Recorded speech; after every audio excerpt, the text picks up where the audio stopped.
Welcome everybody to the 2020 Old Mutual Savings and Investment Monitor briefing. I'm Maya Fisher-French and I'm going to be emceeing the event today, introducing you to all the amazing speakers.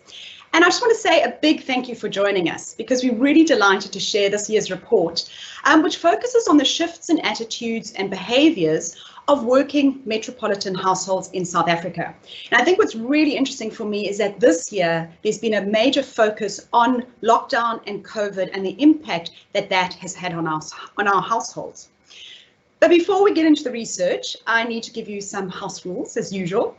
So first of all, the panelists are the only people who are going to be able to speak. So what I would love you to do is if you've got questions, and I hope you've got a lot of questions, I want you to pop those into the chat bar on, I think it's on the right-hand side of your screen.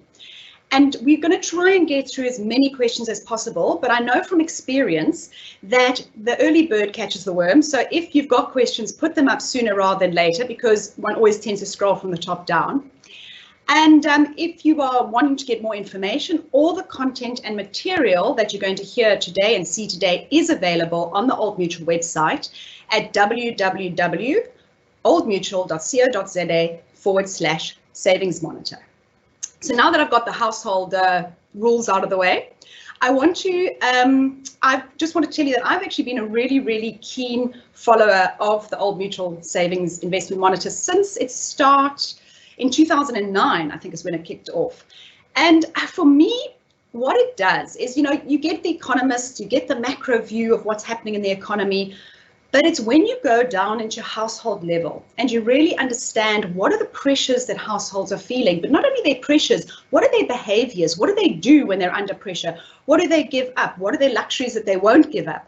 And how do we interpret that information? How do we help people to know better so that they can do better? How can we equip them with the right information if we understand their behaviour? And again, like I said, what's so interesting for this year and more important than ever is understanding what households are going through with COVID and lockdown. So I really encourage you to share this information far and wide. I know we've got a lot of media on listening today, but also on social media platforms. And if you're going to share the information, please use the hashtag #KnowBetterDoBetter. Now it's my job to introduce the panelists for today. First up, we will be hearing from Old Mutual Investment Group multi-manager strategist Isaac Orendal, and he's going to share the macroeconomic perspectives of COVID. And then we're going to hear from Lynette Nicholson. So Lynette is really the driving force behind the Savings Monitor as Old Mutual's research manager, and she's going to highlight, she's going to share some of the key highlights that came out of this year's report. And then to wrap up, we've got John Manyinki, the head of financial education at Old Mutual, and he's going to share some practical tips, tools and guidelines on how households and individuals can really navigate these turbulent times, given the information we have from the report.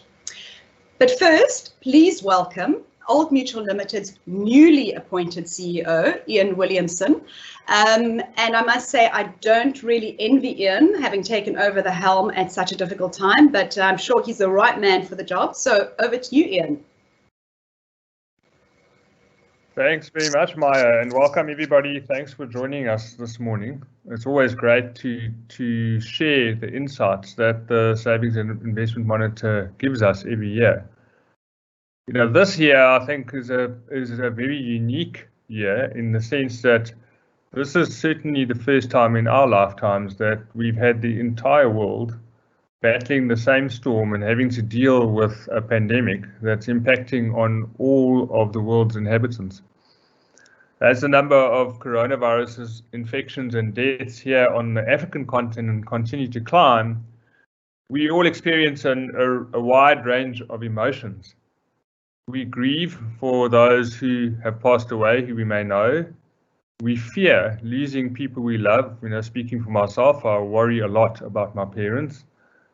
We feel isolated, we miss colleagues, family and friends, and we're also immensely grateful every time we hear of someone who has in fact had the virus and come out the other side on the winning side, as it were. So the pandemic has obviously not only impacted our physical health, it also leads to has led to lockdowns, which have impacted on people's financial well-being. And everybody, I think collectively, there's a lot of stress about the state of our own personal finances, the state of the economy, the prospects for the economy, the uncertainty around when and how things might return to some form of normality. And so that's why we're here today, to empower South Africans, particularly with information that will help them to take small steps today that will lead to greater things tomorrow. So looking back at the challenges of the first half of this year, I couldn't be more proud of Old Mutual and our staff and what we've been able to do. We've made great progress in adapting our own processes and ways of working to this new environment. We've got roughly 15,000 people all still working from home with a small contingent going into the office, and we've really tried to prioritize the health and safety of our employees. We've also found a number of innovative ways to support the community out there. And I think just to give you some examples of some of the things we've been up to, we handed over a quarantine facility which we kitted out to the Western Cape government, and they are using that obviously in the fight against COVID. Our provincial management boards in the various provinces and the Old Mutual Foundation continue to collaborate with a number of business partners, including the Department of Social Development, to distribute food parcels to communities impacted by COVID-19. Old Mutual has also expanded the Namibian government's COVID-19 testing capacity by donating contact tracing equipment. And we've dedicated a number of employee helplines to our staff and digital information portals to assist our staff both with the psychological as well as the physical consequences of navigating our way through COVID. We're very conscious that these uncertain times are causing a lot of anxiety and pressure on customers, on investors, on our business partners, on financial institutions, financial advisors, and other stakeholders. The group remains financially resilient, prepared, and we certainly do have the ability to support our customers through the current turbulence. We encourage everybody to remain calm, to think clearly. Panic can lead to rash decisions, and usually making rash decisions, especially about your finances in a time like this, will be regretted later. It's far wiser to be patient, consult a financial advisor for guidance, and remain focused on the longer term picture. The time is certainly now to know better and to do better. So thanks everybody. With those opening remarks, I'm going to hand back to Maya and then to our panelists to take you through the material for the day. Thank you. Maya, over to you. Thank you, Ian. And just a note that Ian does need to leave now, so he will not be available at the end for the Q&A session. And talking about Q&As, can I remind you, please, to put your questions in on the chat bar on the right-hand side of your screen. So we're now going to cross over to Isaac Odendaal. So he's the strategist at Old Mutual Multi-Managers, and he's going to give us that macro perspective of COVID-19 and the impact that it's been having on our economy. So over to you, Isaac. Thank you, Maya. Thank you, Ian.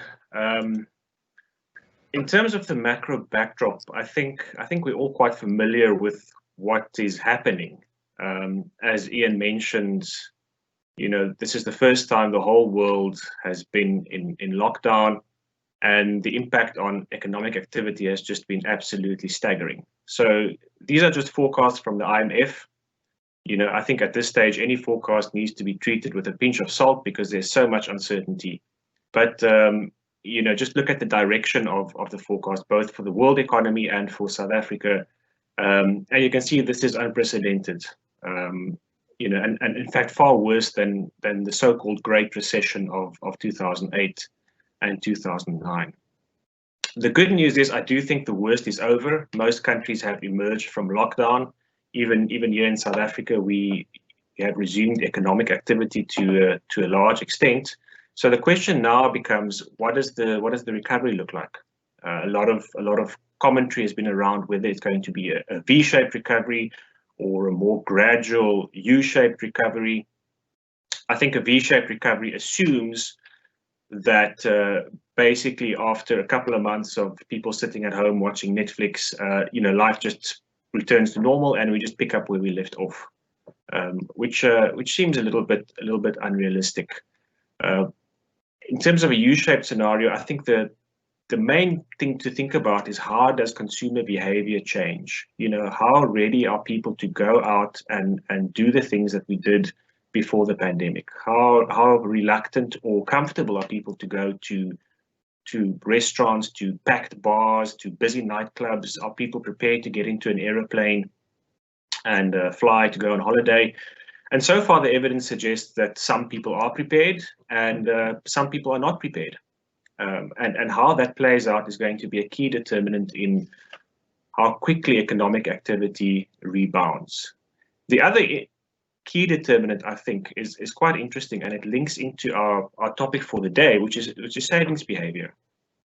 So where we have the data from some of the advanced countries, such as the United States, which I'm showing here, as well as Europe and elsewhere, we've seen a massive spike in savings levels. Now, largely this is because people were not able to spend. So they was working at home, still earning an income, but unable to go out and spend it. And as a result, savings rates jumped massively. So you can see here in the case of the US, it went up to more than 30% of disposable income, and a record $2 trillion landed up in people's bank accounts without being spent. Now, that is what we call involuntary savings. However, and you would expect that to decline as life returns to normal and as people have more opportunity to spend their incomes.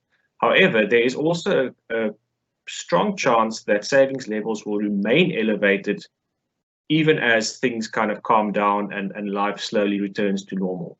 For the simple reason that I think this has been sort of a once in a generation, in fact, a once in a multi-generational shock. Ian spoke about the fear and the concern and the grief, and I think this might very well cause people to say, actually, I need to have buffers against a future shock. If this happens again, I need to have more money in the bank account. I need to have my rainy day fund. And therefore, you might expect, even though the savings rate will decline, you might expect it to still remain elevated post the worst of the pandemic.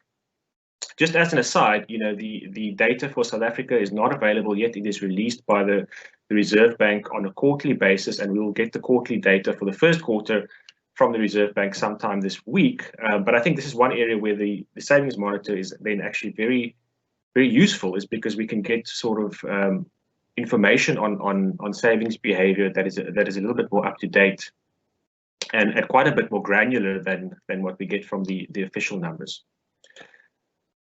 So if the savings rate remains elevated, you end up with what the great British economist from the 1930s called the paradox of thrift. In other words, when households increase their savings in response to economic distress, that is obviously appropriate behavior. But if all households do it at the same time, it's a drag on economic recovery, because there's more savings and there's less spending. So this could be an interesting thing to watch going forward and to gauge how the economy does recover, both globally and also in South Africa. Of course, another key determinant is going to be policy support. We've seen really unprecedented, and I know the use of the word unprecedented has been unprecedented, but the policy response we've seen has been out of the ordinary. So this is just on the fiscal side. In other words, it relates to government spending and government tax policy. You have massive support across the world, and you can see that this is the projected budget deficits for 2020.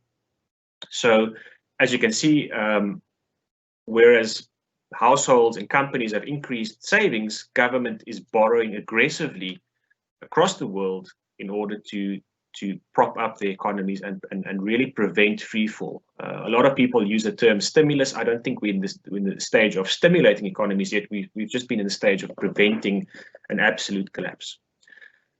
South Africa, on this case, unfortunately, we came into this crisis with a very large budget deficit. So the additional support for the economy is actually relatively small, and the biggest portion of this decline in or of the increase in our budget deficit, which puts us in similar category to Brazil and the United States on the left-hand side of this chart, that came from a huge decline in tax revenue.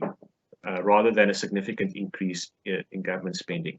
So from a South African point of view, we have been constrained fiscally in terms of how we can stimulate the economy, how we can cushion the blow from COVID, because we came into this crisis in a pretty weak state fiscally. But clearly, the increase in government debt is not a South African story alone. That is happening across the world. And in fact, the IMF reckons that public debt as a percent of GDP will rise to levels above the level seen in the aftermath of World War II. Okay, and then the other thing that really limits the ability for the government to respond fiscally is just that borrowing costs remain elevated. So if you look at the top line on this chart, that is the 10-year government bond yield. That is the interest rate that the government pays to borrow from the market, and you can see that it remains elevated. There was a huge spike in the first quarter as there was a massive capital outflow. When global markets sold off. Even though the yield has recovered, it still remains quite elevated. So it is expensive for the government to borrow.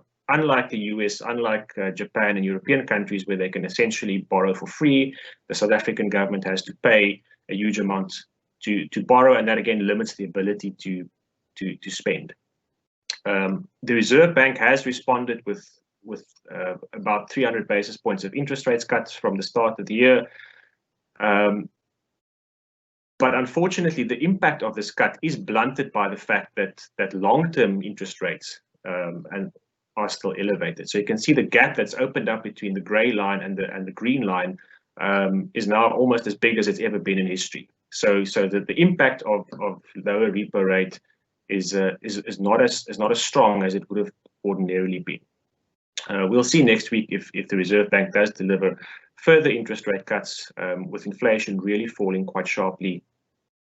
It's now just above 2%.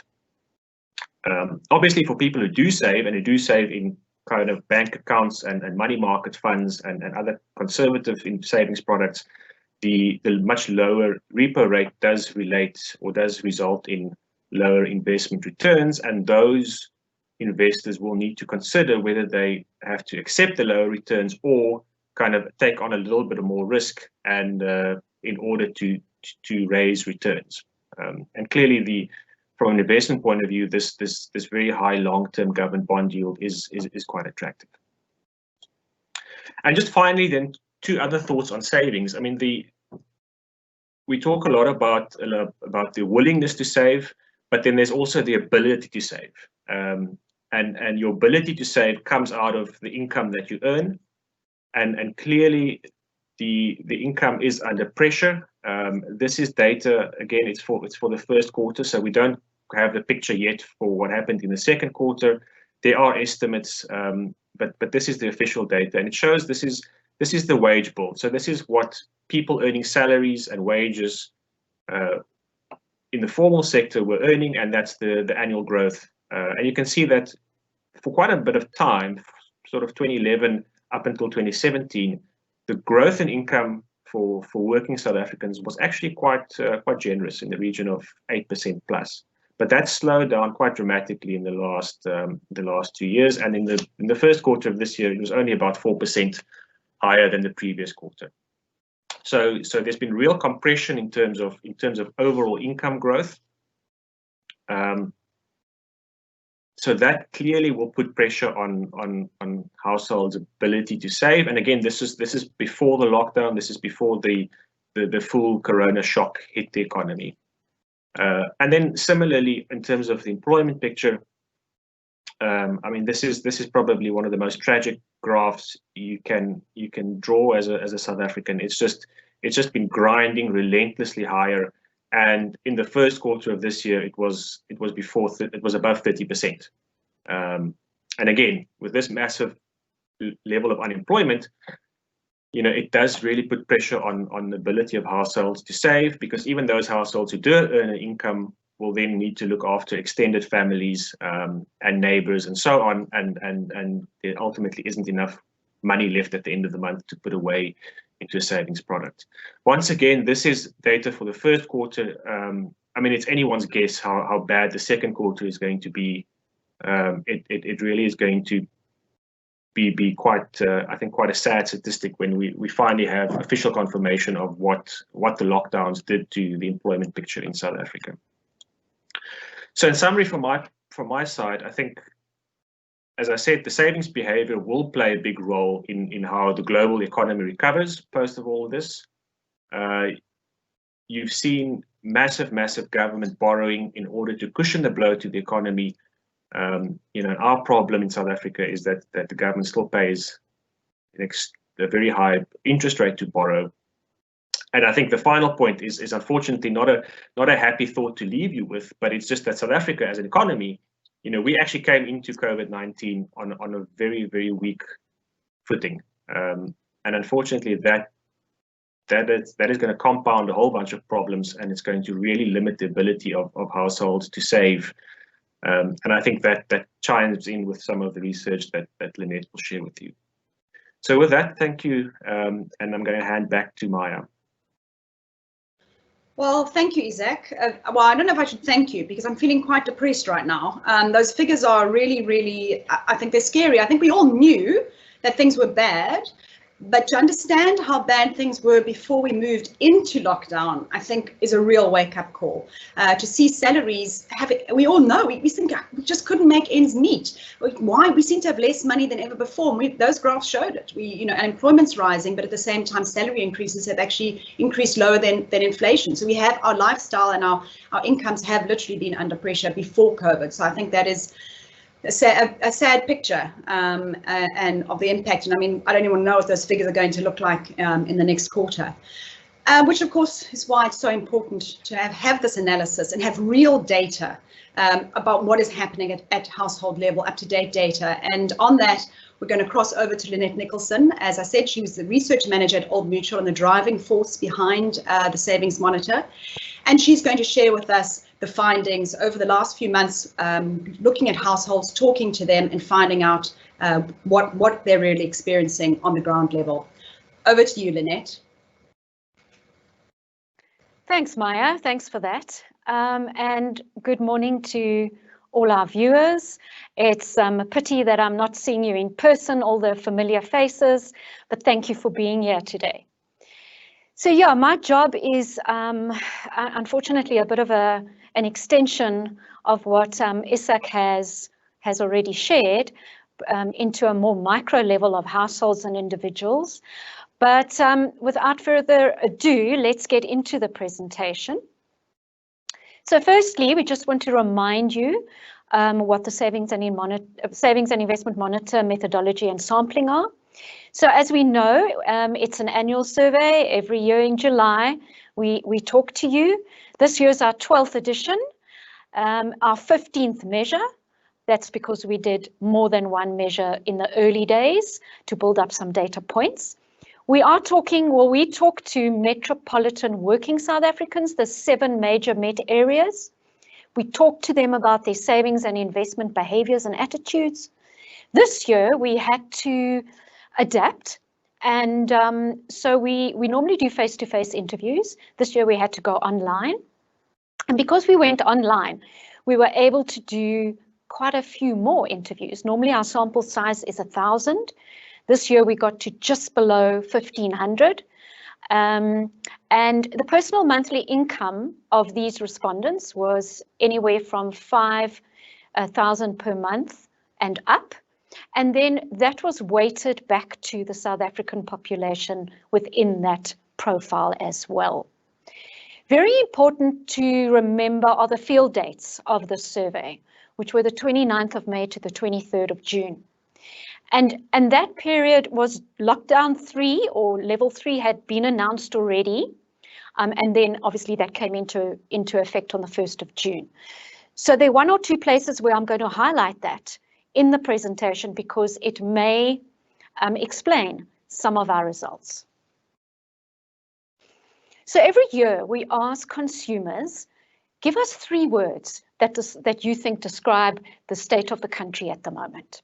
And I've just brought up the 2019 word cloud for you because I'm going to contrast that with the 2020 word cloud.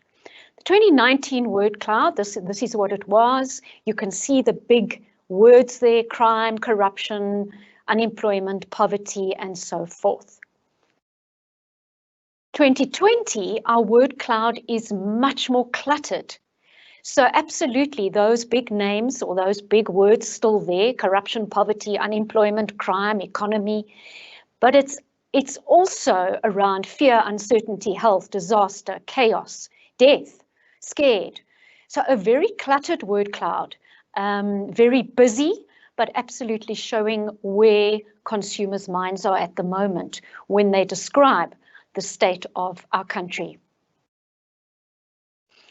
We always start with a question that says, I feel confident about the South African economy, and we ask consumers to say to what extent they agree or disagree with that.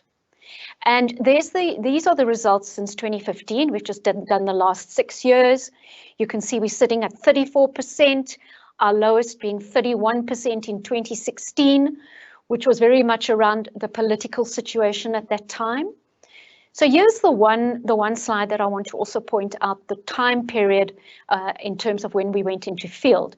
We have had some comments internally saying, sure, I would have thought that the 34% would be lower, at least lower than the 31.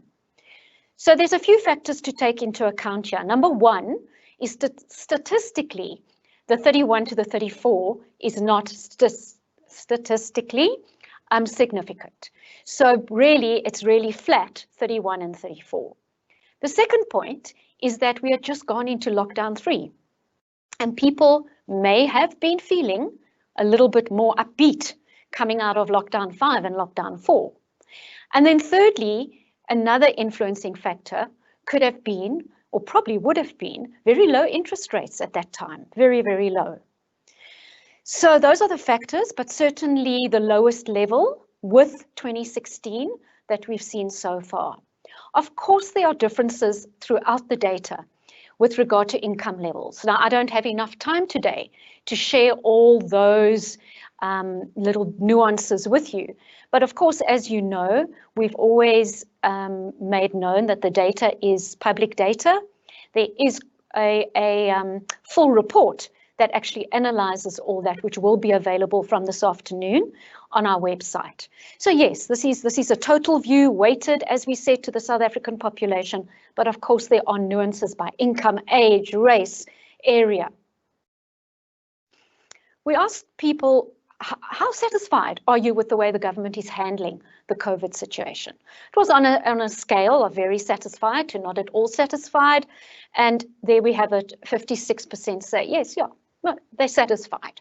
Obviously 44% are not, but 56% say they are. Right, so let's look into consumers' current reality.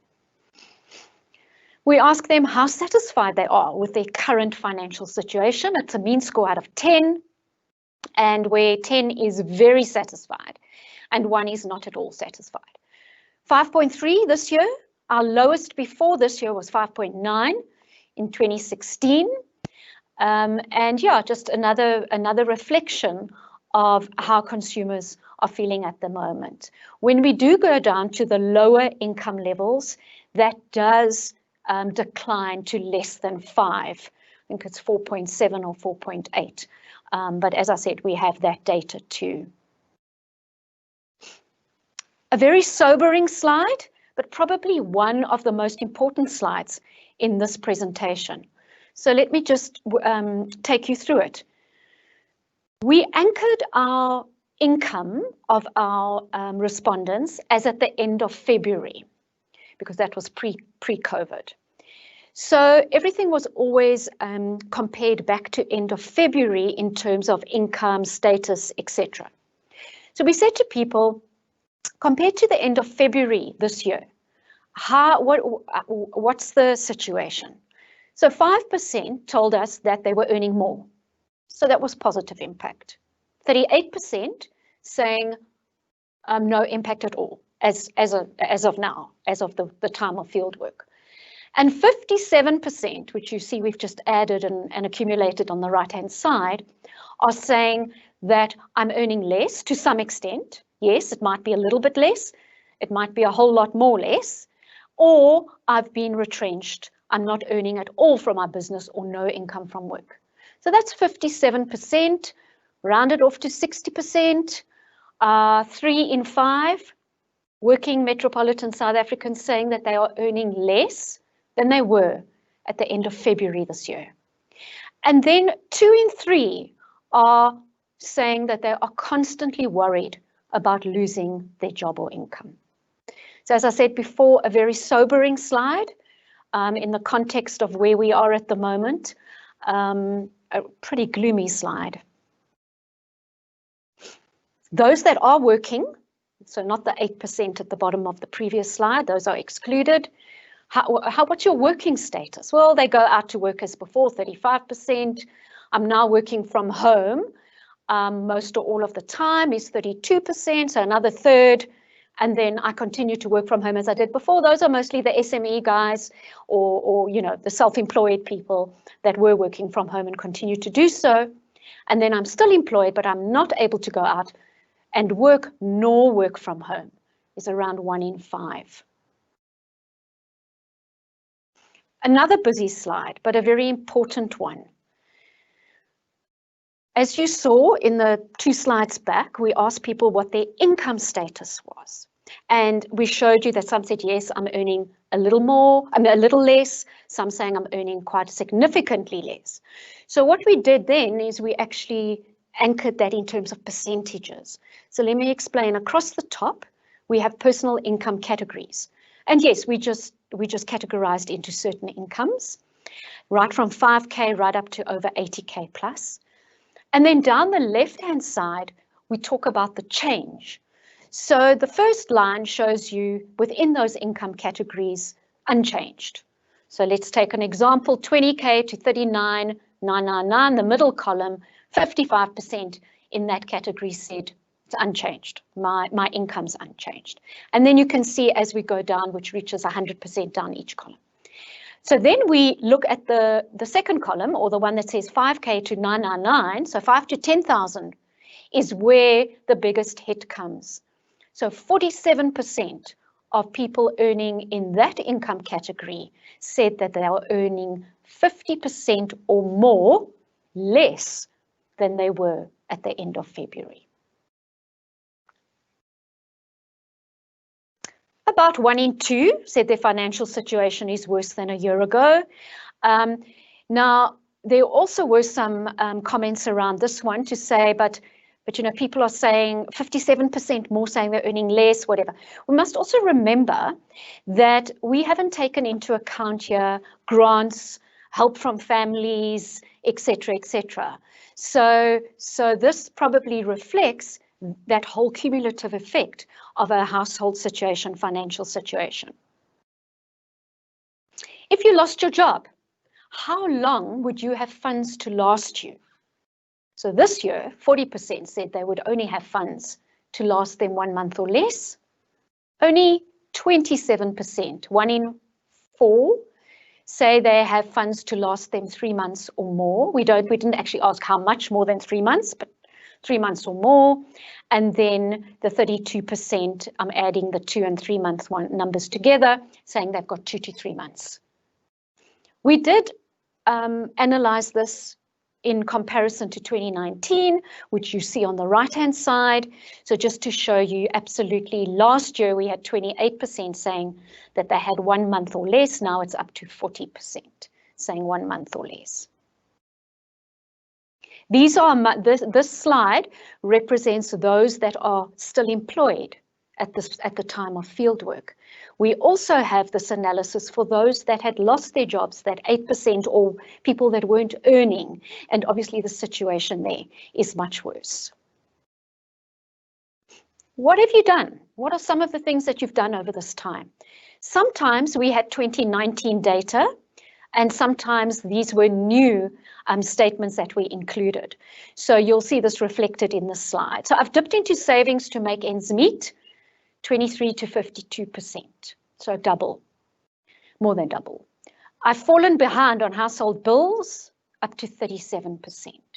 And yeah, people are taking advantage of points, rewards accumulated on loyalty programs. Absolutely, comes in very handy, 54%. And worryingly and concerning is I've had to cash in on a savings or investment policy. And obviously that's amongst people that have, and that's about 1 in 4. So how stressed are they actually? We have a number of places in the interview where we ask this kind of question in different ways. So it's a 4-point scale. There's no stress, low stress, high stress, overwhelming stress.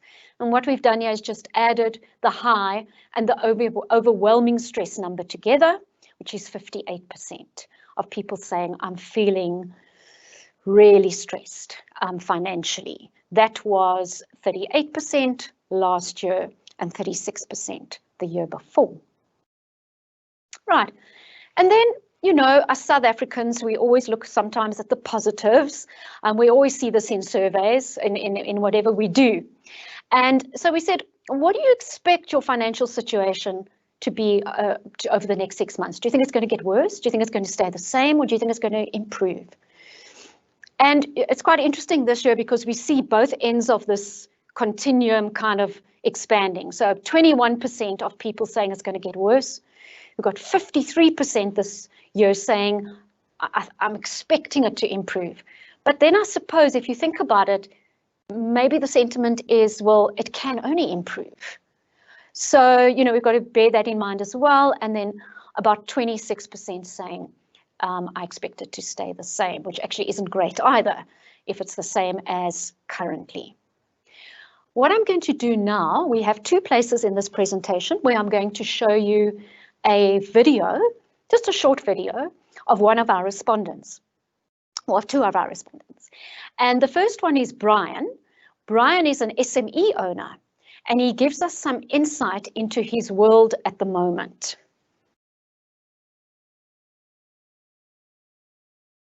Well, lockdown has been a life changer. It's taught me a lot as an entrepreneur. It's taught me to always think ahead and to plan ahead. And one of the key things I really learned during the lockdown is, you know what, savings is very key. Most of our work is done through presentation, through our laptops, via Zoom. It's a bit of a challenge, and it takes time because, you know, you normally have an hour meeting, face-to-face engagement, and the client gets it. But whereas now, it's a bit longer. It's a bit longer to close deals. It's a bit longer to present and to show them exactly what you are working on and what you are trying to achieve. You might find that you set up a Zoom call and the guy's having connectivity issues. He can't log in, and you know, there's those challenges that we sometimes have. And what we are doing currently is we are all working remotely from homes, which has obviously, you know, reduced our rent drastically. Yes, unfortunately, I did have to let go of some of the team. That said, I mean, I've lost, I think, 20% of my staff during this COVID, but I understand it's one of those things as a business entrepreneur. We're in the process of trying to apply for a government SMME funding relief. We're in the process of doing that, so we'll see what will happen. Yeah, the process is quite tedious and it's quite long. I don't want to lie, I've taken out some of my funds from my personal investments and, you know, personal savings account. And then, yes, you know, and I've had to take a salary cut. I've not been taking any salary. Yeah, no, to be honest, I am also in survival mode. Yeah, there's going to be a lot of digital shows. So also we need to now gear ourselves as a business to a lot of digital stuff, digital TV, digital marketing, so everything is going digital. Great. Thanks, Brian.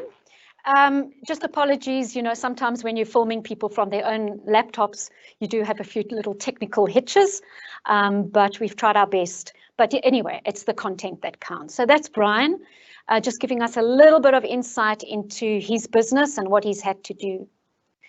Every year we do consider the whole issue of dependency, which this year, no doubt, is exceptionally topical and exceptionally important. So we asked respondents about, do they have other adult dependents? And I've called it other because that is excluding their spouse or partner. And you can see the increase there, even from 2015, up to this year at 52% are saying, I have at least one other adult dependent that I'm looking after financially. So quite a big jump from 43 to 52. Our old mutual sandwich generation indicator, once again, then also reflects this.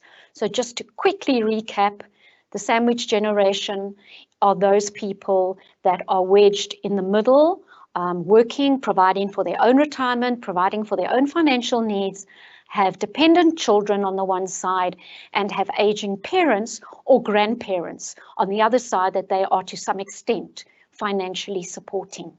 So that's at 42%. Yes, once again, we have had a question around, can we get this information split by race and age? Absolutely, that is available. Right, debt.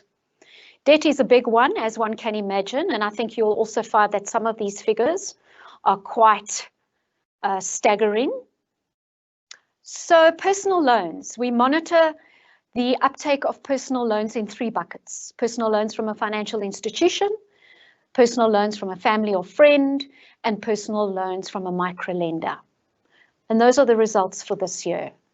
Personal loans from a financial institution dramatically up, over double, just over double what it was last year. And also the others are also up. Now, interesting, when you look at the one for family and friends, it's gone from 13 to 19%. But later on in the questionnaire, we also ask people, have you borrowed from family or friends? And that's 39%. And the reason for that is that this talks about if I can say, an official loan. Okay, so have you taken out a proper loan that you're paying back? Whereas the 39% represents people that have just borrowed, maybe ad hocly, maybe it isn't a formal agreement, but it's still very, very significant to note that that's 39%. 9% say that they have taken out a loan from their employer, 45% installment sale of some sort, and 49% overdraft or revolving credit. So how has it been for you, Mr. Respondent? And we give them a list of, now I'm coping with the repayments perfectly, no problem. But then we have a category that says I've fallen behind, or I'm no longer able to meet the loan repayment that I need to make. And there's the 3 loan categories, and we have similar 1 in 3 who have a personal loan saying, I've fallen behind, or I'm no longer able to meet my repayment. Same with microlender, around about there. And then personal loan from a family or friend is the 39%. Other debt, so that was just loans. Fallen behind on credit card payments, up double from last year. Fallen behind on store cards, significantly up, and fallen behind on rent or home loan payments. Also, about 1 in 4 home loan holders saying that they have fallen behind. Right, so this slide depicts the people that have certain loans or debt. We ask them, have you applied or explored, or have you explored or applied for a payment holiday or restructure or debt relief? And I'm not going to read down all those figures. You can see that yourself. significant numbers say that they have applied or asked for or explored the option of applying for debt relief. And then, did you get it? Were you successful? And there you can see on the right-hand side, yes, no, or pending. Obviously, at the time of interviewing, some of them were still waiting to hear whether they had been granted that relief. I think what's also interesting, and I haven't brought this in here, is we do ask in the questionnaire, do you know if you have credit life guarantee, if you have credit life insurance on your loan? And it's interesting, I'm just going to give you the credit card figures. So of the credit card holders, 45% said, yes, I know that I've got it. Then 30% said, no, I don't have it. And the remaining 20% to 25% said, I don't know. I don't know if I've got it. And we actually asked that for each debt category, and that data is also available. But quite astounding that quite a large number of people, and I know we were speaking to Maya about this a few days ago, don't know if they have got this facility that could perhaps help them out. Right, informal savings, always an interesting one to catch up on. So the three buckets of informal savings that we looked at are stokvels, burial societies, and grocery schemes. So if you look at this graph, you'll see that the normal standard stokvel is down from 44 to 34. That is membership. So of the sample, 34% said I belong to the stokvel.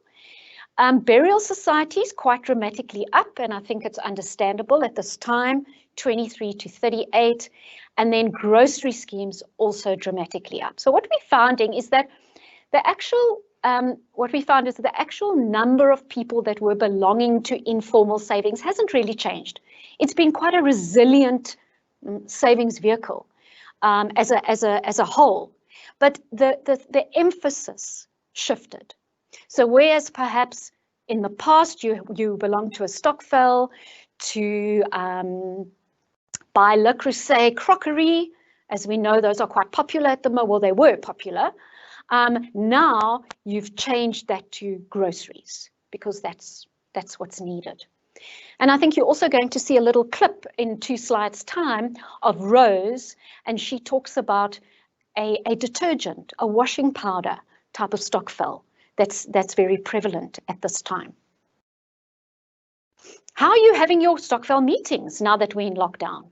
Well, 22% said that they're still having their meetings face-to-face, right? And then the other lot having it on WhatsApp. WhatsApp's by far the most popular, but sure, yeah, 22% still meeting face-to-face. And what is the average monthly contribution? And there we see that in 2020, it's just over 1,000 Rand. So not insignificant amounts. And yes, of course, that can be broken down by income level, which there'll be differences. This is just a weighted average monthly contribution. So I'm going to move on to the video of Rose. Once again, please bear in mind the technical and jumping around a bit, but just listen to the content. It's actually very, very interesting. I am in a stokvel where we exchange detergents. The second one is the one that we give out monthly contributions, and then there's another one for 500 Rands.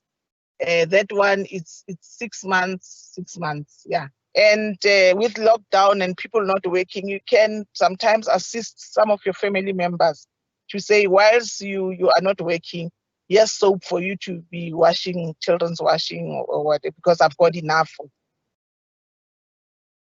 With regard to lockdown, the society normal running schedule was quite different. The normal way, it's always we meet on a particular day. There's somebody with a book who collects the money and signs for the money. With lockdown, it was either a person would say, deposit it into my account, deposit it into, use a cash send, or use an e-wallet, and now the reconciliation was a bit tiring. Zoom was for the elite. We were using WhatsApp. WhatsApp was the cheapest and the common, and yeah, WhatsApp groups were, those things are tedious, you know. But people sometimes during the year need money for this and that, and sometimes they don't have places, or they don't have the accessibility to get money wherever. Therefore, as a society, we charge 30%. Yeah, but you borrow from within. Yes, I've got a funeral cover and a burial society. Burial societies are there to not only to give you money in terms of assisting when there's a funeral, but now lately everything is paid for. Catering is paid for. But if you've got a society, you've got hands already, people will come and assist you in terms of cooking, washing dishes, and also washing the washing, because we are blacks, we believe that after a funeral, we must cleanse the house. So you've got enough hands to do all those. It becomes sort of a legacy. Like if my mother was part of a society, if my mother passes on, it all depends whether I still want to continue. Because the society people initially, they knew my mother. They knew my mother had children. In terms of a funeral cover, it's for me to pay for the coffin, for the tent and all those things. And also to have something remaining, because I hear people saying, your death will make me rich. It's sort of an investment. You are putting away something that you're going to, it's a fact, whether people want to accept it or not. Yeah. We don't necessarily have to take the whole money and use it for the funeral. Some of it, it's a way of investing to say, at least I'll get something and extend my house. Don't you just love Rose? Rose was sitting in her car, as we do at this time, to try and get people to, give us their time. She was sitting in her car, and there were a number of key insights for me in that little clip. The one was, and you're going to see that coming out at the end of this presentation again, is this whole concept of Ubuntu, helping each other out. As you saw, maybe there's some people in the community that need detergent or washing powder or whatever for their kids, and we'll help them out there. The other one, of course, was the staggering 30% on interest, but it's not that we didn't know that. And then the other one, also something that we did know, but that the funeral policy is also used as an investment policy to some extent. So I have two more sections to go. This section, I just want to explain what this next slide means. It's quite busy.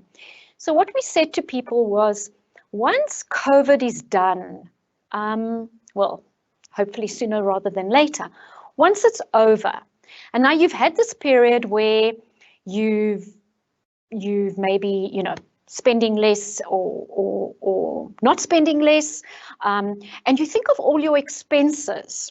When COVID's over, let's divide those expenses into categories.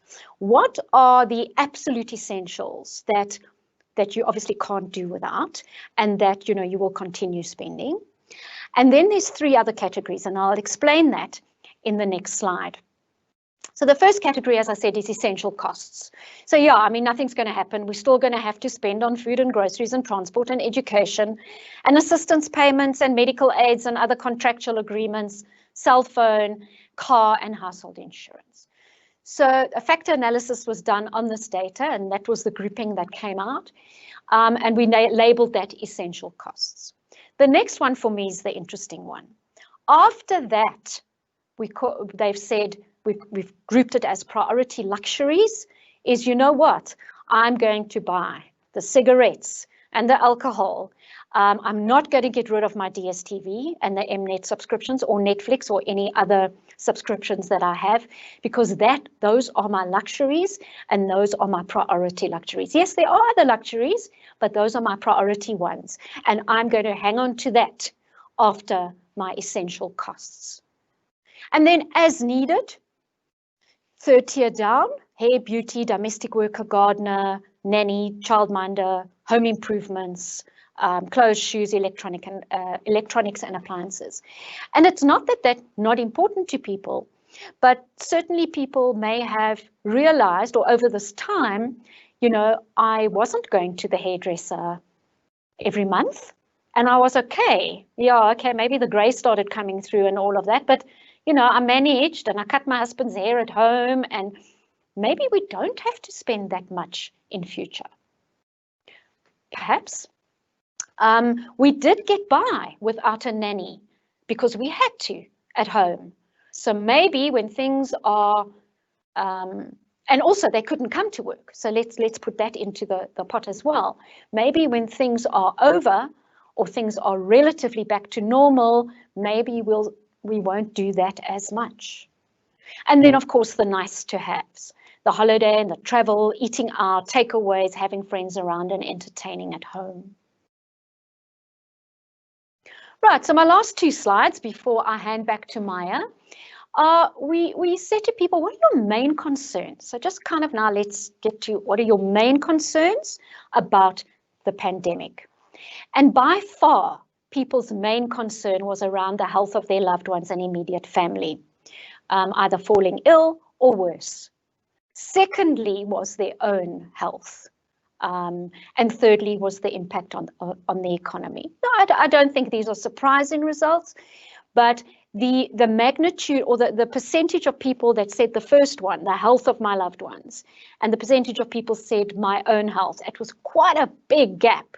So there's definitely, you know, this concern, aging parents, aging family members, and my loved ones is very paramount.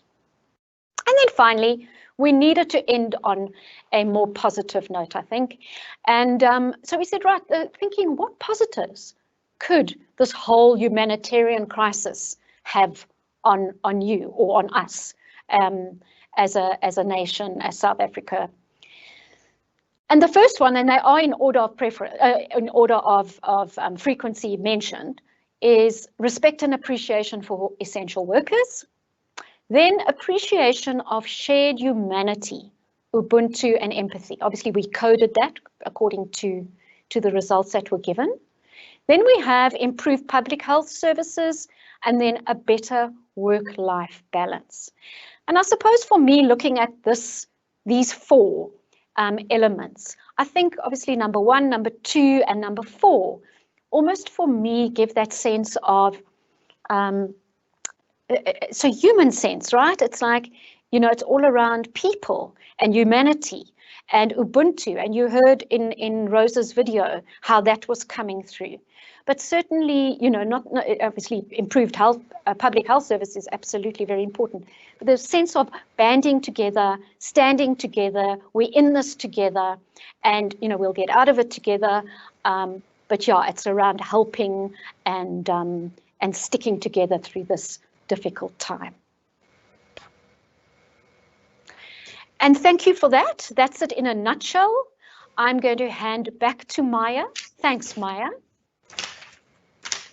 Wow, Lynette. I mean, thanks so much for those amazing insights. And I have to tell you, my head is just buzzing with questions. It's like, I just want to sit down with you afterwards and just pick your brain.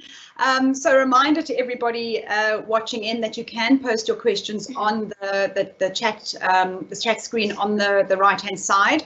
I'm sure you must have a lot of questions for Lynette and that information. It's been so, I'm always amazed at the kind of insights that we get from this kind of survey, just to really understand what's been going on and to hear those videos as well. I don't know, it always resonates well with me. But now that we have this information, okay, we know, okay, we all kind of had a feeling this was happening anyway, we're feeling it in our own lives. But what does this really mean? I mean, how does this help individuals? you know, I mean, do you not need, you know, we're trying to navigate the space now. So we know things are tough. We know it's going to be challenging, but we now need to navigate the space. We need to be given financial tools to do that. And that's exactly what John Manike is going to share with us now as the head of financial education at Old Mutual. So over to you, John. Thank you, Maya. There's absolutely no doubt that you know, South Africans are going through, you know, high levels of stress and anxiety. I mean, we keep hearing news of job cuts, you know, and salary cuts, and because of the uncertainty, you know, a lot of people are in a survival mode and not sure what the future holds. So I think one can understand why everybody is looking for guidance and support on how to navigate the financial storms caused by COVID-19. Well, certainly, I think as Old Mutual, I believe that we are in a better position to impart knowledge, to provide financial education and responsive products and solutions in a time such as this. And I think if one considers the fact that Old Mutual has been around for over 175 years, I think one can only have the confidence that we've gained financial wisdom over time. And we understand that, you know, markets will go through a volatile period, especially in periods of uncertainty. But we've learned as well that over time, markets do self-correct, you know, so there is no need for people to panic. And this is why it's important to actually talk to people about what should we do during this time. And I must say, I think our partnership with the broader media has been quite a very positive one, because I believe we share a collective responsibility to impart financial wisdom, you know, and insights with the broader community so that they are well informed and they can be enabled to make better financial decisions. So I'm now going to focus on some of the findings and then provide some corresponding financial tip as to what should one do, you know, because it's one thing to talk about the problem, but we cannot be stressing people. We need to make sure that we are able to provide some solutions to people. We've heard from Lynette that about 57% are earning less since the start of the lockdown. And I think that's quite a huge number. I think some of us will also recall that even National Treasury did say that they believe that about 3 million jobs are at risk. So, and we know that the consequences of the lockdown will be with us for, you know, quite some time. So what should people do if they're now earning less? You know, and I think you cannot blame people for really panicking, you know, because of the news of a job cut or a salary cut. But then there are a couple of things practically that people can do, you know, despite those challenges. One of the first thing, and I'm glad that Maya is here, because the issue of credit life insurance is one of those that was instigated. I'm using the word instigated, Maya, but actually in a positive way, because I think it was until Maya raised questions and challenged the industry and said, look, why are we not talking to consumers about credit life insurance? You know, it's one thing to be talking to people about debt relief, but I think priority really should be on credit life insurance, because there's absolutely no need for a person who qualifies, you know, who has a valid claim for credit life insurance to be actually making an arrangement, you know, on their debts, because then the credit life insurance is supposed to take care of that. So again, we've, you know, it's quite clear that a lot of consumers were not aware of the provisions of these credit life insurance. So one of the first things definitely that we want to raise is that before anybody can try to make any arrangement with any financial institution, particularly in as far as debt is concerned, is that first inquire if you do have a credit life insurance. A lot of people are not aware that they actually have a credit life insurance. So understand the terms and conditions of a credit life insurance, you know, before you even make an arrangement. Of course, if you don't have one, you know, then you can start talking to a credit provider about a possible debt relief, but we'll talk to that in a while. The second thing that we believe people should do if there's a salary cut is, again, file a claim against the UIF directly with the employer. Why directly with the employer, not Department of Labor? You will recall that government introduced TERS, which is the Temporary Employer-Employee Relief Scheme. And this was meant to cushion the blow on people who, particularly workers, who have been affected. And I think, Department of Labor was quite generous to the extent of saying, even if your employer had actually not started paying UIF on your behalf, because they understood that there may be other underlying issues as to why perhaps certain employers might not have been paying over or not compliant. But that this was certainly a good move, in my view, on the part of government to try and cushion the blow on the worker. So that's another thing that people could do. And then, of course, it does help to talk to your life assurer or your short-term insurance companies, because if you're now suddenly working from home, your risk profile may have changed. And if you speak to your short-term insurance, you might just find that your premiums can be reduced. I do have a testimonial from one of our colleagues through the financial education sections that we've been offering to some of our employees. And she actually spoke to her short-term insurer, and they were able to give her up to about 600 Rand reduction per month, which was a great move in that sense. And I think that's another thing that people could do to try and reduce their cost base and so on. One must also not underestimate the role played by financial advisors. I think we are at the period where we need financial advice and financial advisors now more than ever. So you need to speak to a financial advisor. Make sure you've got a proper financial plan in place. If you had one, review it with your financial advisor, where there may be a scope to reduce your cover. These are things that you can do together with your financial advisor. And then we talk of the incidence of having adult dependents. We call it the sandwich generation at Old Mutual. We don't like the word black tax, but again, I've just made reference to it for the sake of understanding, so that people understand what is the colloquial term for what we refer as the sandwich generation from an Old Mutual point of view. So yes, I think this is definitely a reality. And then again, if you look at the numbers, 2019, 43% and going up to 52% in 2020, certainly the dependency is still there, and it definitely is showing some growth. And what we urge people to do in this case is that you need to take your family into confidence, explain to them your financial situation. They need to appreciate your financial obligations so they understand that there's a new normal. You have to do things differently because you cannot give what you don't have. This is very important. We're not in any way saying don't assist family, but you must do it within your means and make sure that your family understands. Of course, there's no harm in exploring alternative ways of generating income, even as a family, so that you don't have a situation where you feel that you cannot absorb the pressure.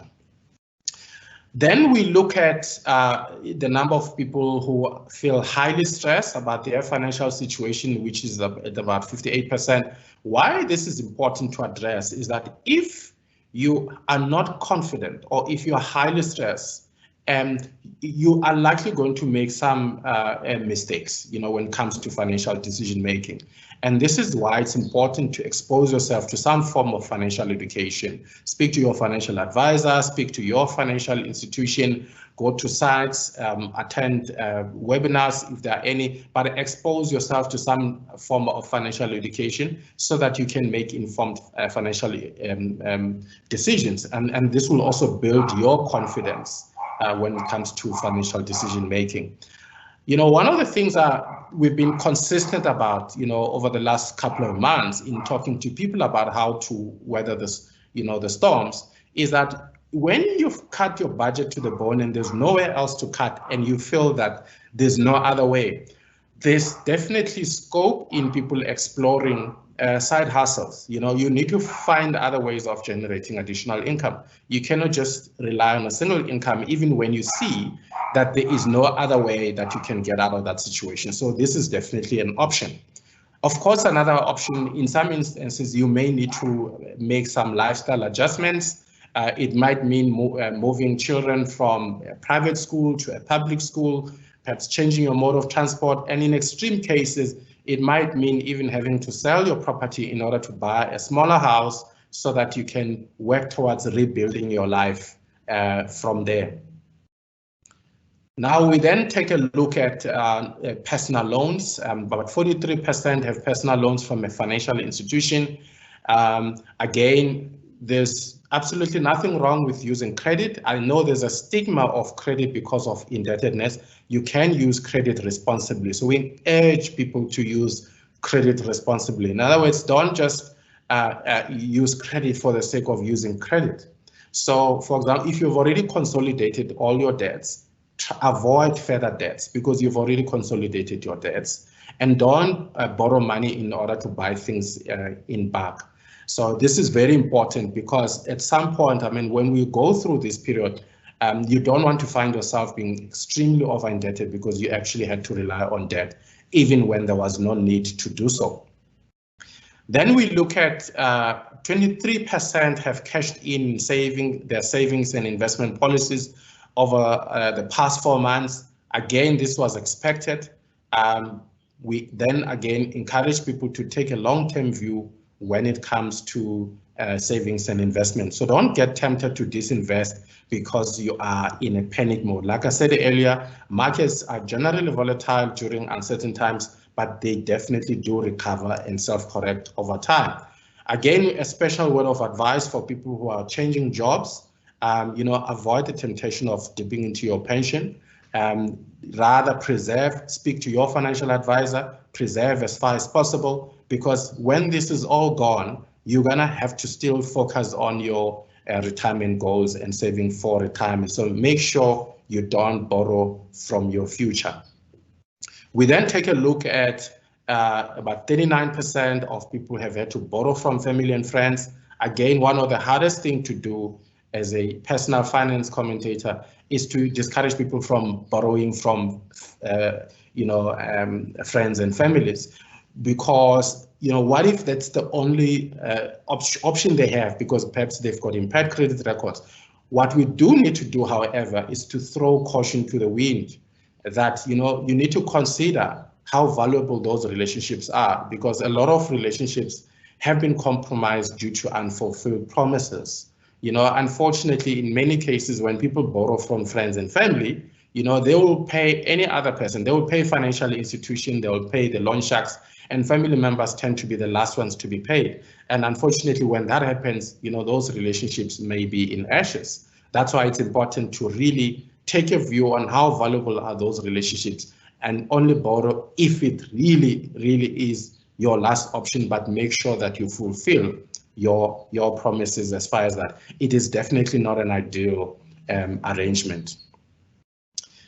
I think one of the findings was about 35% have applied for a payment holiday or restructure on their mortgage bond. Again, we've also been urging people through the media that don't take a payment holiday if you don't need it. There are people who, even with the interest rate cut, they can actually afford to continue paying at the same levels. But if you don't need a payment holiday, you don't need to actually take one. We also have been urging people to understand that, a payment holiday is not necessarily a holiday of interest. So make sure you understand the consequence or the implications of a debt relief. Understand what does it mean in terms of your budget now, and what will it mean in terms of your amount that you will have to pay, over time. So if you end up going to pay a high interest, or if it extends your loan period for much longer, you need to be mindful of that so that you understand what you're actually getting yourself into. Emergency funds are, one of the things we've, been talking about for many years, and I certainly know that Maya also has been one of them. In fact, she was one of the people who said, look, some of the loyalty programs are a new emergency fund. So that should be part of your emergency fund building strategy. So we definitely support that. It's very important to have one. So if you may have missed the boat and you didn't have an emergency fund before the current storm, is that perhaps let's use this as a learning curve so that we know that, it's why it's important, because this just validates why it's important to have an emergency fund.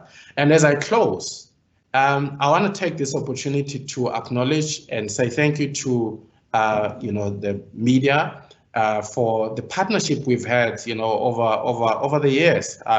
We certainly do appreciate every opportunity that you've given us to provide commentary on different topics. These are just a few of them where we were invited to provide commentary. In some instances, we will share press releases with yourselves, and we've been talking about these things for quite a while, since the beginning of lockdown. I want to say special thank you to, for example, the Sunday Times, Sunday Sun, The Star, Sowetan. I mean, this list is by no way exhaustive, but we've certainly received a lot of support from the ENCA, SABC2 Morning Live, SABC News, SAFM, Kaya FM, even Moja Love. So we really appreciate the opportunity that you've given us. Thanks to the Sowetan, Power FM, Power 98.7 FM, Capricorn, and so on and so forth.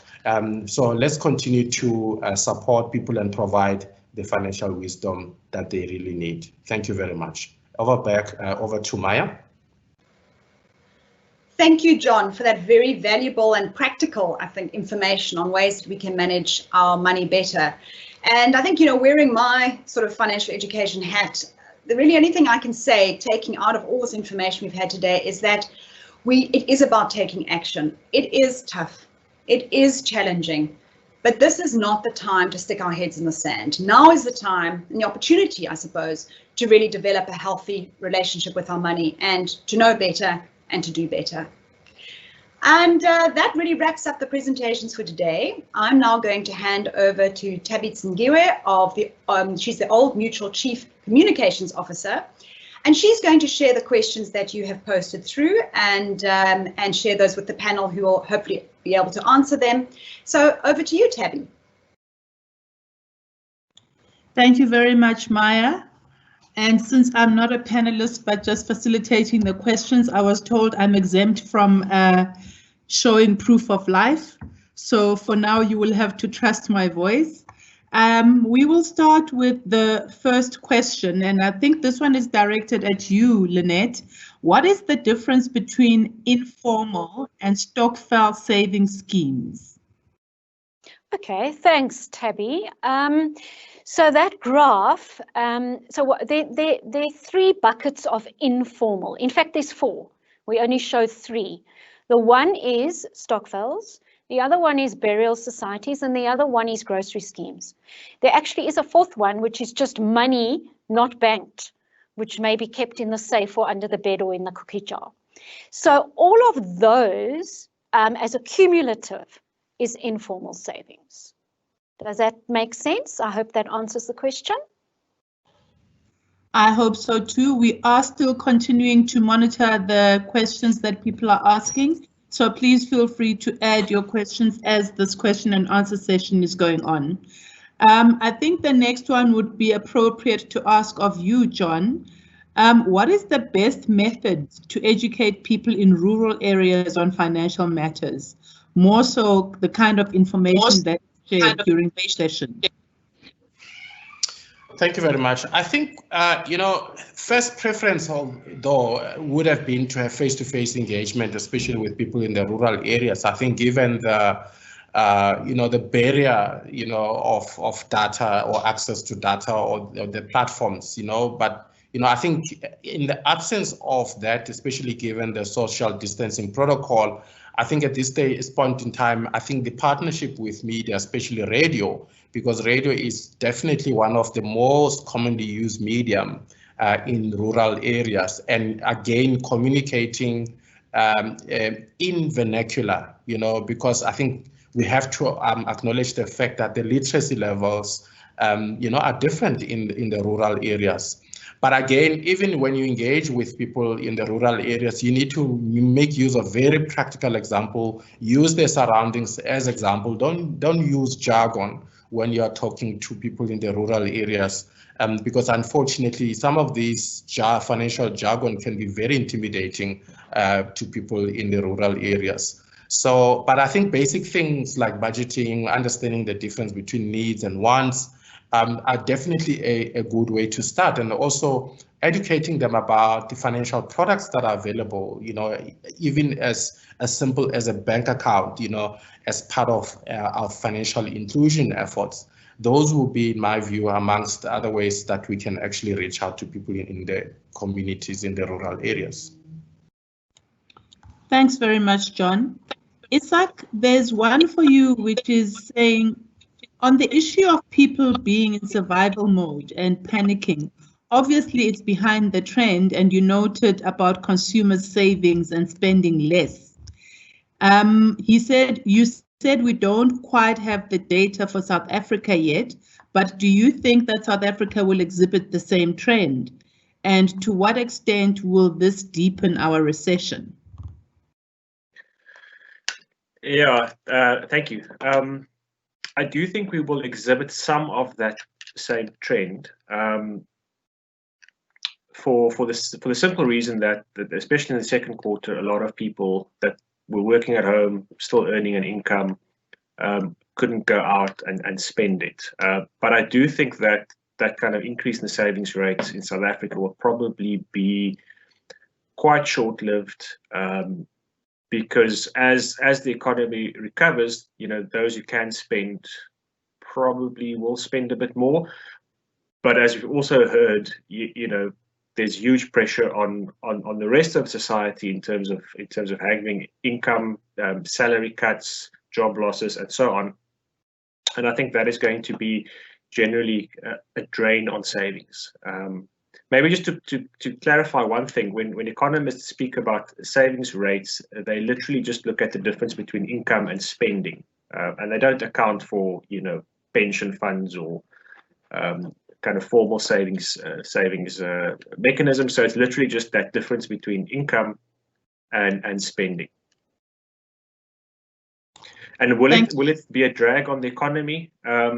Yeah, I think it probably will. But I think the bigger drag on the economy in our instance is going to be unemployment, and large-scale job losses. Thank you for that, Isaac. Lynette, do we know what informs choice to join Stokvel versus Grocery Club? We haven't asked that, thanks Tabby, explicitly, but I suppose from the research that we've done, it's really need. So I think at this time, especially during this period, it's need. So as you saw, more people joining grocery schemes because that's a real need at the moment.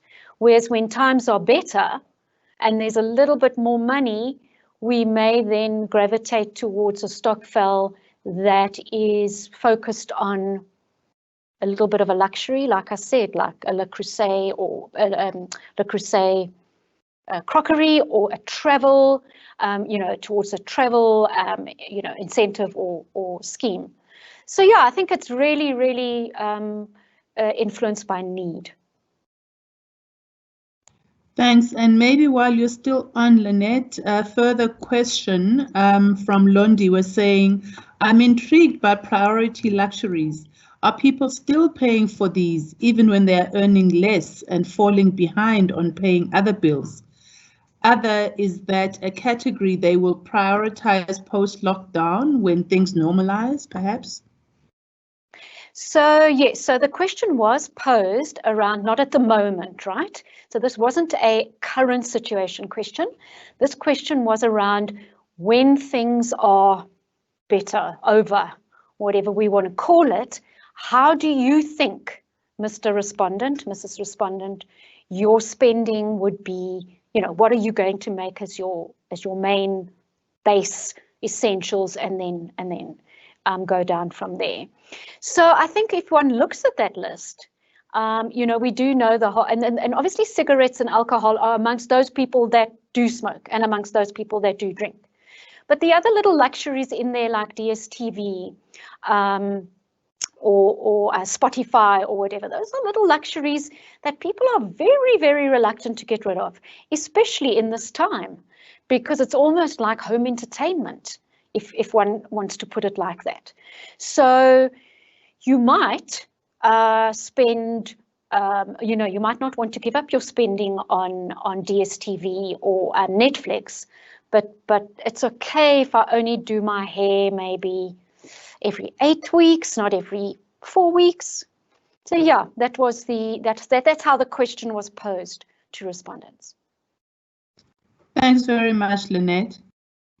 And John, I'm not sure how much of this question between you and Isaac perhaps you can respond to, given that we are in closed period, but there is a question which says, for Old Mutual itself, has there been a significant decrease in savings product subscription, cancellation of premiums, etc.? And if so, how much? From my side, I'm not close to that detail. Yeah, I'm not close to that detail, but I am aware that definitely, given the fact that our financial advisors are seeing less of our customers, it certainly goes without saying there's no way things would be normal. And I am aware that there is certainly a trend of a number of customers perhaps disinvesting because of the panic and the pressure. I don't know if Isaac would have more detail on that. Yeah, but I'm not that close to that detail. No, I unfortunately don't have that detail either. I'm certain that this is information that will also be disclosed on the 31st of August when we have our interim results. And I actually think that there may be a more accurate picture painted then, because that will be a reflection of the company's performance up to 30 June. So I would encourage, the person is anonymous, but I'm sure you will be able to pick up from the results that will be provided in the market update on the 31st of June. There's also requests about where the full report is available. We have responded on the text box, but for the benefit of everybody, you may go to www.oldmutual.co.za/savings monitor. And I think that makes up the total number of questions that we have received so far. And I think with that, then I will propose that we end the session because there are no other questions coming through, and absolutely thank all our attendants, especially our panel, for their time. Thank you very much, everybody. Have a good day.